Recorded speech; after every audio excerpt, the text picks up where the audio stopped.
Good morning students. तो आज जैसा कि मैंने कहा था, आज हम रिवाइज करने वाले हैं अपना एक चैप्टर 7th क्लास का एसिड्स, बेसिस एंड सॉल्ट्स। ठीक है, ये चैप्टर हम रिवाइज करेंगे। क्विक रिवाइज करना है, बहुत डिटेल में नहीं जाएंगे। चैप्टर मुश्किल नहीं है, लेकिन हम स्टार्टिंग से समझेंगे कि कंसेप्ट क्या है। ठीक है, नाम सुन के या बहुत सारे केमिकल नेम्स इसमें आते हैं तो ऐसा लगता है अरे बड़ा टफ चैप्टर है, बट टफ नहीं है, बहुत इजी चैप्टर है। आराम से करेंगे, ध्यान से समझना, जो चीज इंपॉर्टेंट लग रही है वो साथ साथ लिख भी लेना। ठीक है, तो सबसे पहले एसिड्स बेसिस है क्या। ठीक है, देखो बहुत सारी एडिबल सब्सटेंसेस होते हैं। चलो हम खाने से स्टार्ट करते हैं। ठीक है, हम बहुत सारी चीजें खाते हैं, किसी का टेस्ट होता है सॉल्टी, कोई है स्वीट, ठीक है, कोई बिटर है, कोई सार है, सबका टेस्ट अलग अलग है। क्यों, कभी सोचा? क्योंकि कुछ तो ऐसा है जो इन सारे सब्सटेंसेस में डिफरेंट है। ठीक है, तो ये होता है बेटा एसिड्स और बेसिस का प्रेजेंस। किसी चीज में एसिड है तो वो कैसा टेस्ट करेगा, किसी चीज में बेस है, वो बेसिक है नेचर वाइज, तो वो क्या टेस्ट करेगा। ठीक है, सबसे पहले हम स्टार्ट करते हैं एसिड से। एसिड से क्या स्टार्ट करेंगे? एसिड वो सब्सटेंसेस होते हैं जो सारे टेस्ट है, मतलब खट्टा टेस्ट करते हैं। ठीक है, तो एसिड्स कैसा वाला टेस्ट करेंगे? सार।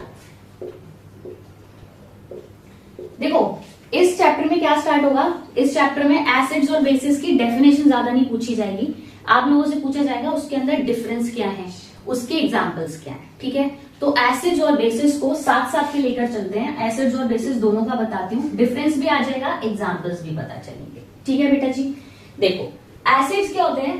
एसिड्स होते हैं सार इन टेस्ट, मतलब खट्टे होते हैं। बेसिस क्या होते हैं? बेसिस होते हैं बिटर इन टेस्ट। लेकिन जैसे ये मैं लिख रही हूं ना, वैसे आप लोगों को नहीं लिखना। मैंने बहुत बच्चों को देखा है वो डिफरेंस में क्या करके आते हैं, सार बिटर, सोपी डज नॉट सोपी। ठीक है, तो इसमें क्या प्रॉब्लम होती है कि आप सेंटेंस ही पूरे नहीं लिखते। आपको ऐसा लगता है कि अगर हमने डिफरेंस लिख रहे हैं तो डिफरेंस लिखने में हम एक एक वर्ड लिख देंगे तो हो जाएगा। ऐसे नहीं लिखते बेटा, पूरे सेंटेंसेस लिखते हैं। ठीक है, जैसे सार मैंने लिखा है शॉर्टकट में समझाने के लिए, अदरवाइज आप क्या लिखोगे? Acids are sour in taste, bases are bitter in taste. ठीक है, तो ये डिफरेंस लिखना है। उसके बाद acids are not soapy to touch. ठीक है, आपको पूरा सेंटेंस लिखोगे। Bases are soapy to touch. Soapy to touch मतलब आपको पता है जब आप सोप को टच करते हो तो कैसा स्लिपरी उसका फील आता है, तो जो बेसिस होते हैं वो सोपी फील देंगे अगर आप उनको टच करोगे तो। ठीक है, थर्ड डिफरेंस आएगा कि एसिड्स जो होते हैं वो सॉल्यूबल इन वाटर होते हैं। ठीक है, आप एसिड्स को अगर डिसॉल्व करोगे वाटर के अंदर, मिक्स करोगे तो वो सॉल्यूबल होते हैं, आराम से मिक्स हो जाते हैं। जो बेसिस होते हैं they are not soluble in water. ठीक है, अब उसके बाद एसिड्स कंडक्ट इलेक्ट्रिसिटी, मतलब अगर कोई एसिडिक सॉल्यूशन आपके पास है और आप उसमें से इलेक्ट्रिसिटी या करंट पास करते हो तो वो करंट को पास कर देगा। Acids conduct electricity, do not conduct electricity। ठीक है, उसके बाद बेटा अभी एक डिफरेंस लिखवा रही हूं, इसके बारे में एक्सप्लेन करूंगी कि जो एसिड्स होते हैं वो ब्लू लिटमस को रेड में चेंज कर देते हैं, रेड कलर में चेंज कर देते हैं, और बेसिस रेड लिटमस पेपर को ब्लू कलर में चेंज कर देते हैं। ये ब्लू लिटमस पेपर को रेड में कर देंगे और ये रेड लिटमस पेपर को ब्लू में कर देंगे। ठीक है बेटा, तो ये इसके डिफरेंसेस हो गए। इसके अलावा आप क्या लिख सकते हो कि एसिड्स जो होते हैं वो कोरोसिव इन नेचर होते हैं, नॉट कोरोसिव। कोरोसिव का मतलब क्या होता है? कोरोसिव का मतलब होता है जो चीजों को खराब कर सकते हैं। जैसे अगर एसिड स्किन पे गिर जाए तो वो उसको खराब कर देंगे। अगर एसिड्स हम किसी मेटल के सब्सटेंस में भरकर रख देते हैं तो मेटल भी करोड होना शुरू हो जाएगा। ठीक है, आपने सुना होगा कि जो पिकल्स वगैरह होते हैं वो हमेशा कांच की शीशियों में जो हम रखते हैं, हम कभी भी स्टील के या किसी मेटल के यूटेंसिल्स में हम अपने पिकल्स को नहीं स्टोर करते हैं। रीजन, पिकल्स जो होते हैं वो एसिडिक होते हैं, तो वो क्या करेंगे कि वो फूड को भी खराब कर देंगे, मतलब पिकल को भी आपके खराब कर देंगे और मेटल को भी खराब कर देंगे, क्योंकि वो रिएक्ट करना स्टार्ट कर देते हैं। ठीक है, so 1 2 3 4 5 6 are enough, more than enough. ठीक है, लेकिन इनको कंप्लीट सेंटेंस में लिखना। और उसके बाद एसिड्स और इसके दोनों के एग्जाम्पल्स आएंगे बेटा। ठीक है, एग्जाम्पल्स में अभी बताऊंगी एसिड्स के कौन कौन से होते हैं और बेसिस के कौन कौन से होते हैं। एसिड्स के तो बहुत सारे एग्जाम्पल्स हैं, जो कि हम फूड में भी हमारे आते हैं, फूड जो एडिबल सब्सटेंसेस होते हैं, जैसे लेमन जूस के अंदर होता है, ऑरेंज जूस में होता है, कर्ड में होता है, सिट्रिक एसिड, लैक्टिक एसिड। ये अभी हम करेंगे कि कौन सा एसिड कौन से फूड मटेरियल में है, ठीक है। तो इसके अंदर आप एग्जाम्पल दे दो, सिट्रिक एसिड, लैक्टिक एसिड, ठीक है, टार्टरिक एसिड, ये सब एसिड्स में आएंगे, ठीक है। और बेसिस में सोडियम हाइड्रोक्साइड, मैग्नीशियम हाइड्रोक्साइड, ठीक है, और कैल्शियम हाइड्रोक्साइड, बहुत सारे होंगे जो भी हाइड्रोक्साइड वाले जो होंगे वो बेसिस में आएंगे। तो ये फर्स्ट हो गया हमारा डिफरेंस विद एग्जाम्पल। एग्जाम्पल तो देना ही देना है, ठीक है। फर्स्ट पॉइंट क्लियर है अच्छे से। बिटर, सोपी, not soluble, do not conduct electricity, red litmus blue and not corrosive. ये हो गया हमारा फर्स्ट क्वेश्चन, जो डिफरेंस आता है विद एग्जाम्पल हम अच्छे से डिफाइन कर देंगे। Now coming on to the next topic. अब डिफरेंस के बाद देखते हैं एसिड्स का बेटा। एसिड्स के टाइप क्या है? एसिड्स दो टाइप के होते हैं बेटा, एक होता है ऑर्गेनिक एसिड, एक होता है mineral acid. Organic as the name suggest, organic का मतलब होता है वो एसिड्स जो हमें प्लांट्स या एनिमल्स से मिलते हैं, जिनके अंदर कोई केमिकल्स नहीं होते हैं, जो नेचुरल होते हैं, ठीक है। तो ऑर्गेनिक एसिड्स जो हमें प्लांट्स और एनिमल्स से मिलते हैं, ठीक है, वो होते हैं ऑर्गेनिक एसिड्स। जैसे फॉर एग्जाम्पल कौन कौन से हो गए? Acetic acid, citric acid, tartaric acid, ये सारे ऑर्गेनिक एसिड्स हैं जो प्लांट्स और एनिमल्स से हमें मिल रहे हैं, ठीक है। उसके बाद आते हैं हम मिनरल एसिड्स में। मिनरल एसिड्स वो होते हैं जो हमें अर्थ के मिनरल्स से मिलते हैं, ठीक है। जो अर्थ पे पाए जाने वाले मिनरल से हमें मिलते हैं वो होते हैं हमारे मिनरल एसिड्स। मिनरल एसिड्स जो होते हैं वो लेबोरेटरी में बनाए जाते हैं बेटा, मैन मेड होते हैं, नेचुरल नहीं होते, ये मैन मेड होते हैं, ठीक है। और ये डेंजरस भी होते हैं, स्ट्रॉन्ग और डेंजरस होते हैं, ठीक है। आप ऐसे नहीं कर सकते कि इन एसिड्स को आपने एडिबल नहीं होते, इनको खा नहीं सकते हो आप, ठीक है। तो जो मिनरल एसिड्स हैं वो मान के चलो स्ट्रॉन्ग है। ऑर्गेनिक एसिड्स जो है वो वीक एसिड्स होते हैं। इनको ये एडिबल होते हैं, ये एडिबल नहीं होते हैं, ये लेबोरेटरी में बनते हैं, ये नेचुरल होते हैं, ये मैन मेड है, ये मैन मेड नहीं है। दोनों में डिफरेंस कभी नहीं आएगा, ऑर्गेनिक और मिनरल में कभी डिफरेंस नहीं आता। बस कोई एमसीक्यू टाइप आ जाएगा कि कोई ऑर्गेनिक एसिड का नाम लिखो, मिनरल एसिड्स का नाम लिखो, या फिर मिनरल एसिड स्ट्रॉन्ग होते हैं और ऑर्गेनिक एसिड वीक होते हैं। इससे रिलेटेड कोई क्वेश्चन आ सकता है, लेकिन ऐसे प्रॉपर डिफरेंस कभी नहीं पूछेंगे, ठीक है। एग्जाम्पल्स पूछ सकते हैं आपके मिनरल एसिड और इसके, जैसे इसका हो गया H2SO4, इसको बोलते हैं सल्फ्यूरिक एसिड, ठीक है। सल्फ्यूरिक एसिड हो गया आपका, ये आपका उसमें आ जाएगा। HNO3 हो गया, नाइट्रिक एसिड भी होता है। ये आपके स्ट्रॉन्ग एसिड्स हैं बेटा, ये एडिबल नहीं होते और ये स्ट्रॉन्ग एसिड्स में आते हैं, ठीक है। तो ये हो गया एसिड्स के आपके टाइप्स। अगला हम आएंगे न्यूट्रल सब्सटेंसेस क्या होते हैं। न्यूट्रल सब्सटेंसेस होते हैं ऐसे सब्सटेंसेस जो कि ना तो एसिड है और ना ही बेस है, जो ना तो एसिडिक नेचर है ना ही उनका बेसिक नेचर है, वो न्यूट्रल होते हैं। न्यूट्रल में कौन सी चीजें होती हैं? जैसे वाटर, शुगर, सॉल्ट, यूरिया, ये सारे एग्जाम्पल्स हैं आपके न्यूट्रल के,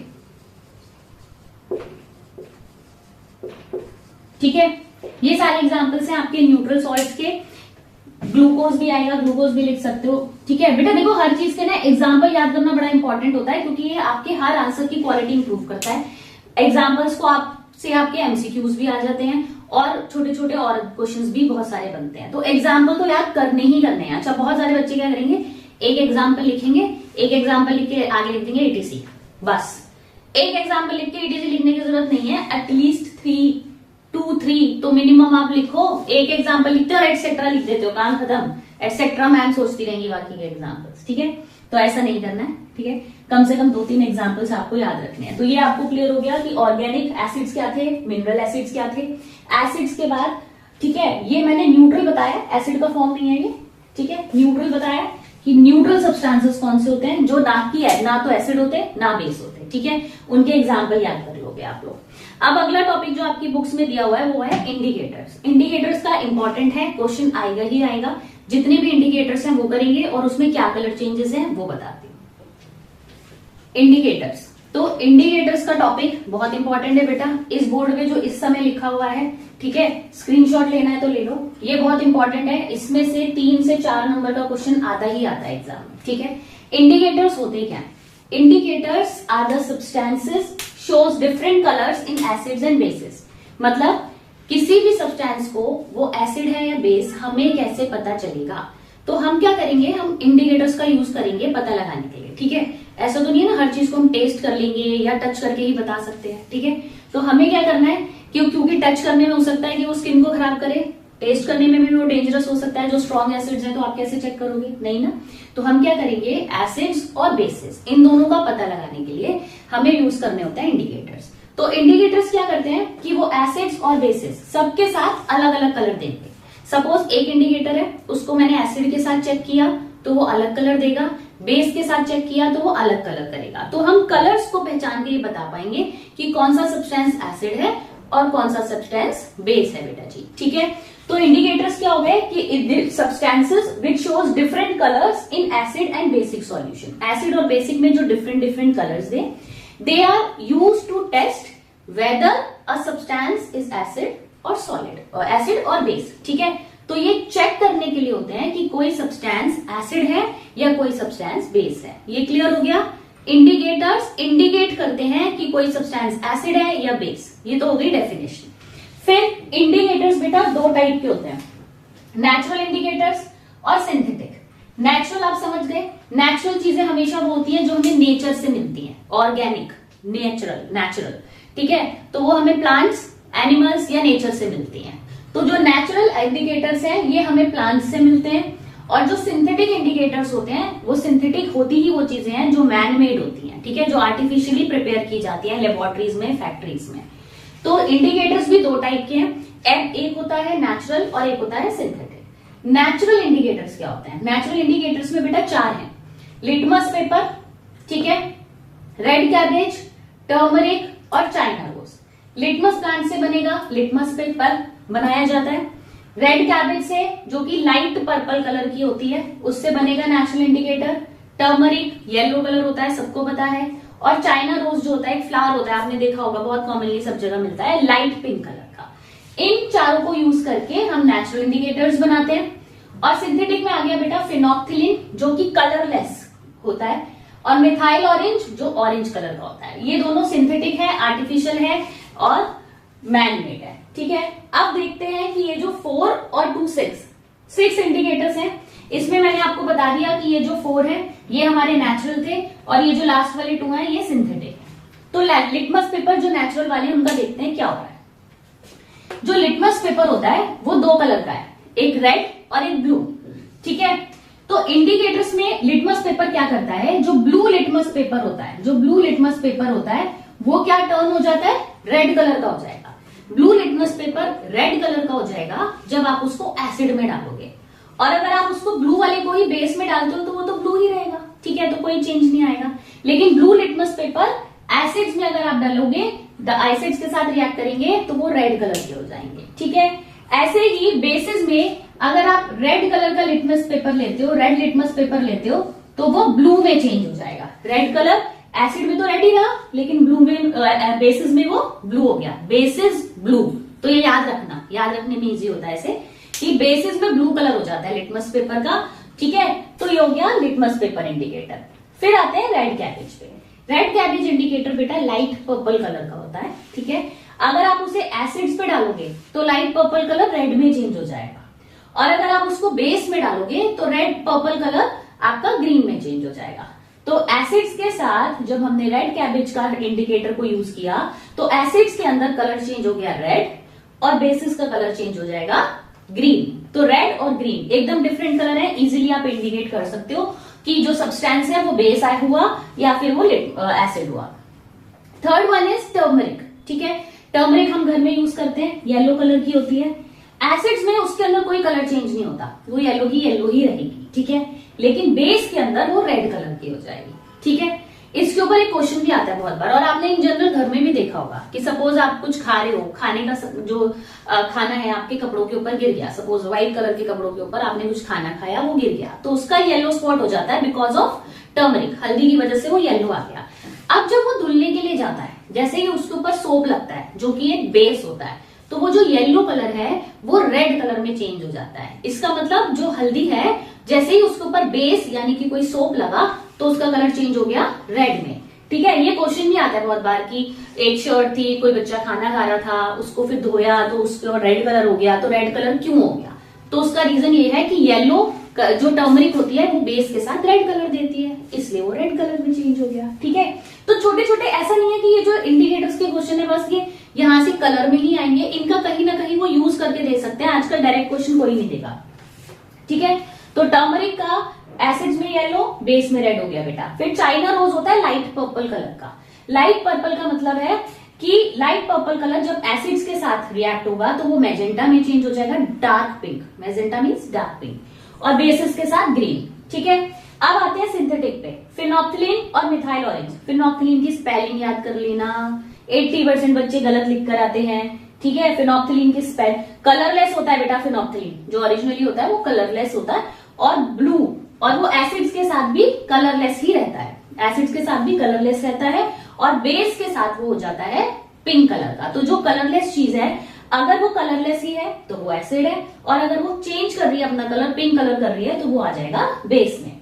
फिर आता है मिथाइल ऑरेंज, जिसका ओरिजिनली जो कलर है वो ऑरेंज ही है, उसके नेम से ही पता चल रहा है, लेकिन अगर वो एसिड्स के साथ रिएक्ट करेगा तो वो रेड हो जाता है, और बेस के साथ करता है तो ऑरेंज कलर लाइट होकर येलो वाला शेड देता है।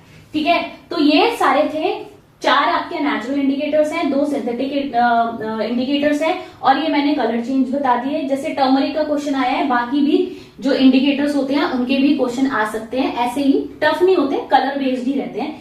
ठीक है, तो उनको भी प्रिपेयर करना है। ठीक है, तो ये हो गया हमारा इंडिकेटर्स वाला टॉपिक। अभी आते हैं हम नेक्स्ट टॉपिक पे। हाँ जी, तो अब हम आ रहे हैं अपने टॉपिक पे जो कि है यूजेस। एसिड्स और बेसिस का यूज क्या है? एसिड्स और बेसिस की जो यूजेस है बेटा, किसी भी और आंसर के साथ, क्योंकि बड़ा आंसर है उसके साथ क्लब करके उन्होंने दूसरा दे दिया, यूज लिख दिया एसिड्स और बेसिस के, तो ये 1 या 2 नंबर का क्वेश्चन होता है जो दूसरे आंसर्स के साथ क्लब होकर आता है। ठीक है, एसिड्स कौन कौन से हैं? HCl मतलब हाइड्रोक्लोरिक एसिड। ठीक है, HCl होता है हाइड्रोक्लोरिक एसिड, लिख लेना बेटा। HNO3 होता है नाइट्रिक एसिड, नाइट्रिक एसिड। ठीक है, H2SO4 होता है सल्फ्यूरिक एसिड। ठीक है, सल्फ्यूरिक एसिड। एक तो ये एग्जाम्पल के लिए भी आपके लिए इजी है कि एसिड्स का एग्जाम्पल आपको पता चल गया, और उसके यूज क्या है? हाइड्रोक्लोरिक एसिड यूज होता है बेटा डाइंग, यानी डाई करने के काम में, और केमिकल्स की मैन्युफैक्चरिंग में। बहुत सारे केमिकल्स ऐसे होते हैं जिसके अंदर हमें हाइड्रोक्लोरिक एसिड का यूज होता है। फिर है nitric acid. Nitric acid fertilisers की मैन्युफैक्चरिंग में, एक्सट्रैक्शन ऑफ मेटल्स मतलब मेटल्स को एक्सट्रैक्ट करने के लिए यूज होता है। ठीक है, अभी आप कर लो, उतना डिटेल में जाने की जरूरत नहीं है। H2SO4 है सल्फ्यूरिक एसिड। सल्फ्यूरिक एसिड होता है फर्टिलाइजर्स की मैन्युफैक्चरिंग में, प्लास्टिक बनाने में, पेपर बनाने में। ठीक है, तो 2 यूज एटलीस्ट आपको एसिड्स में एग्जाम्पल, 3 एग्जाम्पल, और उनके 2 यूज पता होने चाहिए। ठीक है, लर्न इट। ठीक है, मुश्किल नहीं है, लर्न करना है वो तो करना पड़ेगा ना बेटा, कुछ तो मेहनत करोगे। ठीक है, बेसिस 3 टाइप के बेस बता रही हूँ, 3 नाम बता रही हूँ। Sodium hydroxide, calcium hydroxide. OH जो साइन होता है ना वो हाइड्रोक्साइड का होता है, तो जहां हाइड्रोक्साइड है समझ जाना बेस है। ठीक है जी, तो सोडियम हाइड्रोक्साइड, कैल्शियम हाइड्रोक्साइड और एमोनियम, ये है एमोनियम हाइड्रोक्साइड, नाम याद रखना। ठीक है, सोडियम हाइड्रोक्साइड सोप्स और पेपर्स बनाने में काम आता है। कैल्शियम हाइड्रोक्साइड व्हाइट वॉशिंग जो दीवारों पे होती है, और ब्लीचिंग पाउडर होते हैं। ठीक है, क्लोथ्स फैक्ट्री में काम आते हैं, तो ये उसको बनाने के लिए यूज होता है। और एमोनियम हाइड्रोक्साइड फर्टिलाइजर और प्लास्टिक्स को बनाने में यूज होता है। ठीक है, इसको नोट कर लेना। दोनों के 3 एग्जाम्पल्स हैं, और तीनों एग्जाम्पल के एटलीस्ट 2 यूज है। ठीक है, ये हो गया हमारा यूजेस वाला। अब इस टॉपिक का जो इस चैप्टर का जो मेन लास्ट टॉपिक है, बड़ा टॉपिक, न्यूट्रलाइजेशन। डेली लाइफ में न्यूट्रलाइजेशन क्या होती है और नॉर्मली न्यूट्रलाइजेशन है क्या, ये टॉपिक है जिसपे एक बड़ा क्वेश्चन आएगा, और एक जो न्यूट्रलाइजेशन रिएक्शन है, डेफिनेशन है, वो तो आएगी ही है। ठीक है, उस पे चलते हैं और उसके बाद चैप्टर खत्म। हाँ जी, तो न्यूट्रलाइजेशन क्या होता है? न्यूट्रलाइजेशन होता है बेटा जब कोई एसिड सब्सटेंस को बेस सब्सटेंस के साथ रिएक्ट कराया जाए, तो वो फॉर्म क्या करेगा? सॉल्ट और वाटर, और ये जो सॉल्ट होगा वो न्यूट्रल सॉल्ट होगा अगर यहाँ पे हमारे एसिड और बेस्ड बैलेंस है। जैसे अगर हमने एसिड स्ट्रॉन्ग लिया तो बेस भी हमें स्ट्रॉन्ग लेना होगा, तो जो हमारा सॉल्ट बनेगा वो क्या बनेगा, न्यूट्रल। स्ट्रॉन्ग बेस के साथ, एसिड के साथ स्ट्रॉन्ग बेस बने लेंगे तो दोनों एक दूसरे को न्यूट्रलाइज कर देंगे, ठीक है। और क्या फॉर्म होगा, सॉल्ट फॉर्म होगा और वाटर फॉर्म होगा। ये जो है न्यूट्रलाइजेशन की डेफिनेशन, उसका इक्वेशन भी सिर्फ वर्ड प्रॉब्लम नहीं लिखना है, वर्ड इक्वेशन नहीं लिखना है, पूरा ऐसे लिखना है उनके केमिकल नेम्स के साथ। हाइड्रोक्लोरिक एसिड, ये एक एसिड है। सोडियम हाइड्रोक्साइड OH, जो शो कर रहा है हाइड्रोक्साइड एक बेस है। तो एक एसिड और एक बेस को मैंने रिएक्ट कराया तो क्या फॉर्म हुआ बेटा, NaCl, sodium chloride. Sodium chloride base का फर्स्ट और एसिड का सेकंड नेम, तो सोडियम क्लोराइड बन गया। सोडियम क्लोराइड एक सॉल्ट होता है, प्लस वाटर प्लस हीट, ठीक है। तो ये हो गया, इनको सॉल्ट्स बोला जाता है। सॉल्ट मतलब सिर्फ ये वाला सॉल्ट नहीं, और भी बहुत सारे सॉल्ट होंगे। हम जैसा एसिड और बेस लेंगे उस हिसाब से यहाँ पे सॉल्ट बनेगा। वाटर और हीट हर कंडीशन में कॉमन रहेगा, ठीक है। तो ये जो इक्वेशन है ये कॉमन है, इसमें ये वाला तो याद एग्जाम्पल करना ही करना है, और भी बहुत सारे एग्जाम्पल्स होते हैं।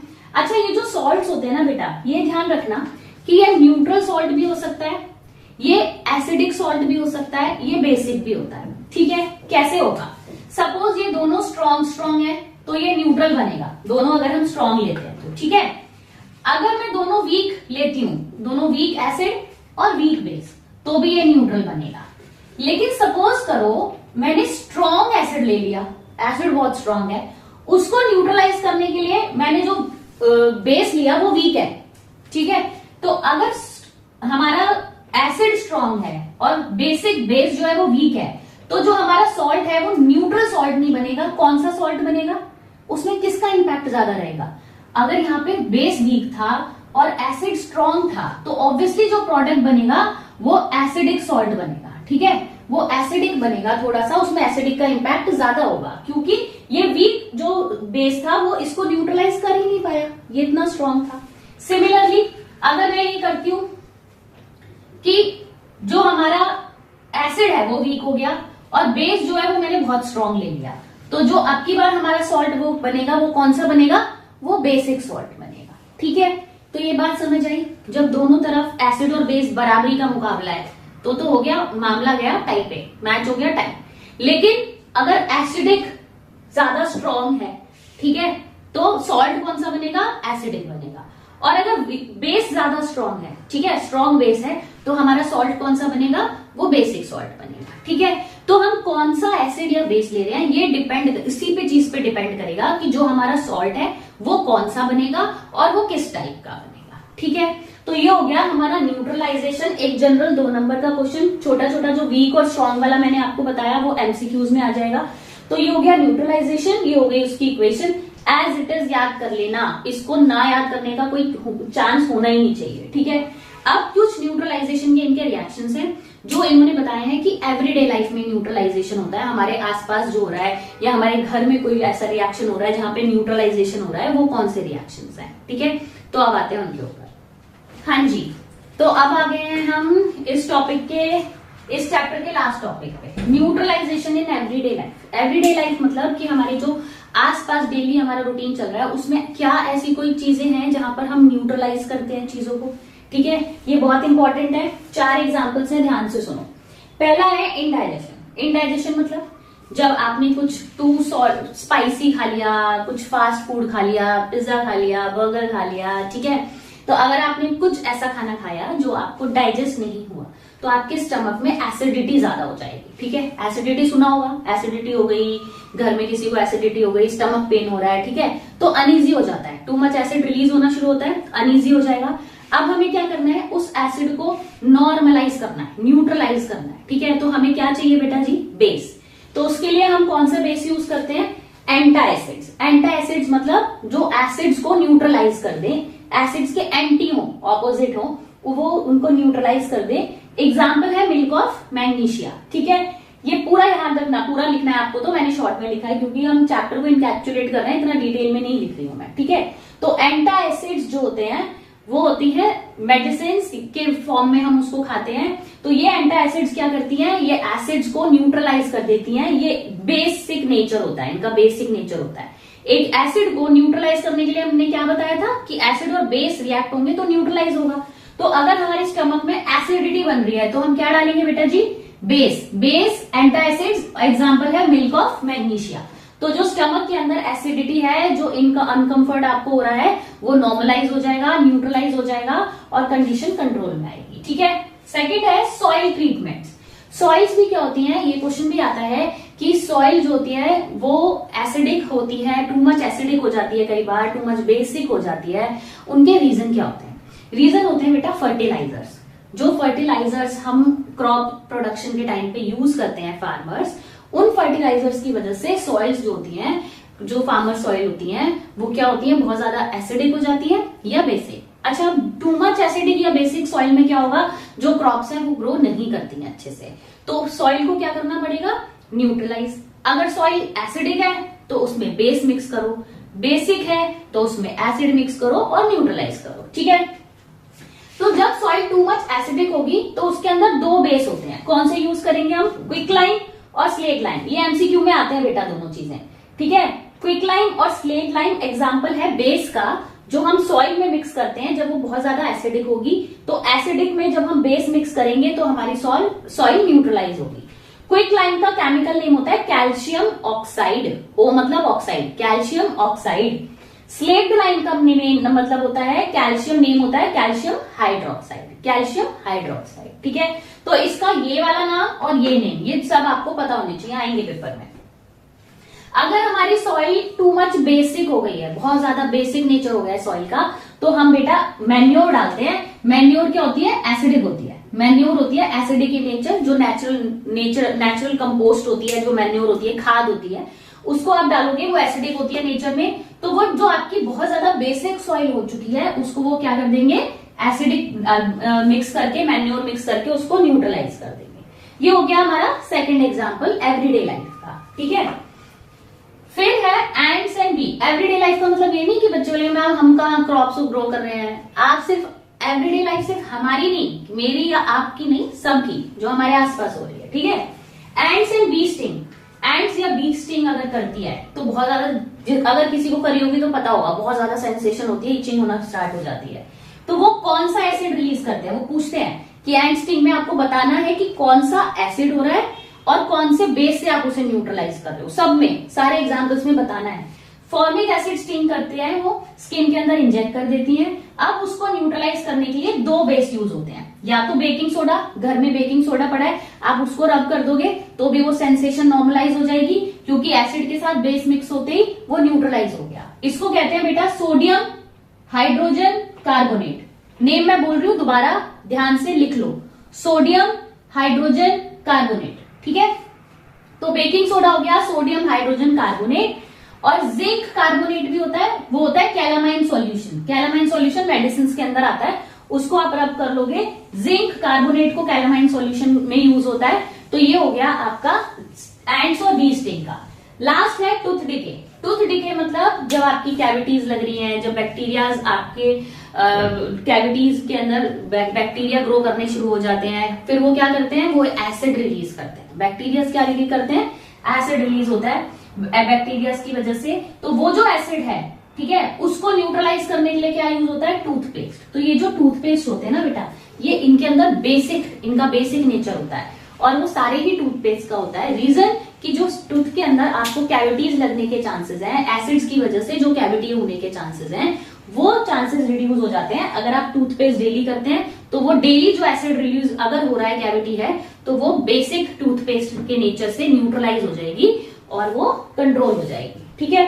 तो ये है हमारे 4 एग्जाम्पल्स जो न्यूट्रलाइजेशन इन एवरीडे लाइफ। इस चैप्टर में इतना ही है बेटा जी, बहुत ज्यादा नहीं है, लेकिन जितना मैंने बताया उतना आपको करना है। उसके अलावा एज यूजुअल जो मैं बोलती हूँ, आपको अपना चैप्टर पूरा थॉरो रीडिंग करनी है। एक भी लाइन छोड़ना मतलब कि कोई एमसीक्यू मिस हो सकता है। ठीक है। और जैसे ही मैं बोलती हूँ चैप्टर खत्म, तो सब बच्चे बैग पैक करना शुरू हो जाते हैं या भागने की तैयारी में होते हैं। ठीक है। लेकिन प्लीज 5 मिनट रुको, बात सुनो मेरी। ठीक है। कंप्लीट नहीं हुआ है अभी, पूरा एनकैप्सुलेट लास्ट में क्विकली करती हूँ। सबसे पहले मैंने बताया कि एसिड्स क्या होते हैं और बेस क्या होते हैं। ठीक है। एसिड्स और बेस बताया, दोनों का नेचर बताया कि सार होता है, बिटर होता है, सोपी होता है, नॉट सोपी होता है। तो एसिड्स और बेसिस का डिफरेंस करना है, पहली बात। दोनों के एग्जाम्पल्स पता होने चाहिए आपको। सेकेंड थिंग, उनके जो भी एग्जाम्पल्स कर रहे हो कौन से एसिड और बेस, उनके यूजेस भी पता होने चाहिए, ठीक है। तो डिफरेंशिएट हो गया, एग्जाम्पल हो गए, यूजेस हो गए, पहला चीज एसिड्स बेसिस का हो गया। फिर सेकंड जो मेजर टॉपिक आता है वो आता है आपका इंडिकेटर्स वाला। सारे इंडिकेटर्स पता होने चाहिए आपको। नेचुरल कौन से हैं 4, 2 सिंथेटिक हैं। नेचुरल कौन से कलर चेंज कर रहे हैं, सिंथेटिक कौन से कलर। एक बड़ा क्वेश्चन आपका इंडिकेटर्स में से बनेगा। तीसरा क्वेश्चन बनेगा न्यूट्रलाइजेशन में से। 3 ही टॉपिक है मेन, एसिड बेसिस का डिफरेंस, एग्जाम्पल और यूज, पहला। दूसरा टॉपिक हो गया आपका इंडिकेटर्स, नेचुरल, सिंथेटिक और वो किसमें क्या कलर दे रहे हैं। तीसरा टॉपिक आ गया न्यूट्रलाइजेशन। न्यूट्रलाइजेशन की डेफिनेशन, उसकी एक इक्वेशन, और जो एवरीडे लाइफ में न्यूट्रलाइजेशन हो रहा है, किसमें कौन सा एसिड हो रहा है रिलीज या बेस हो रहा है, और उसको किससे आप न्यूट्रलाइज कर रहे हो, उनका नाम, ये याद करना जरूरी है। अदर देन दैट एनसीईआरटी के बुक में, एनसीईआरटी स्पेशली बोल रही हूँ या सब सारी ही बुक्स में दिया हुआ है, कोई भी बुक हो, उन बुक्स में कुछ जो ऑर्गेनिक सॉलिड वो है एसिड्स, उनके नाम दिए हुए हैं जो एडिबल हैं, जो हम खाते हैं, जैसे कि इमली में कौन सा है, कर्ड में कौन सा है, ऑरेंज में कौन सा है, इनके एग्जाम्पल्स आपकी सभी बुक्स में दिए हुए हैं। तो एक चार्ट बेटा वो जरूर करना है, वो आता है कि कौन से फूड मटेरियल में कौन सा एसिड होता है, ठीक है। इतना ही है, इससे ज्यादा कुछ नहीं है, इतना कर लो, अच्छे से लर्न कर लो। समझने में बहुत ज्यादा प्रॉब्लम नहीं हुई होगी आई होप, लेकिन हाँ लर्न करने के लिए थोड़ा सा टाइम देना पड़ेगा, ठीक है। तो we are done with this topic today. Next topic देखते हैं कौन सा आते हैं, surprise. Bye bye, take care.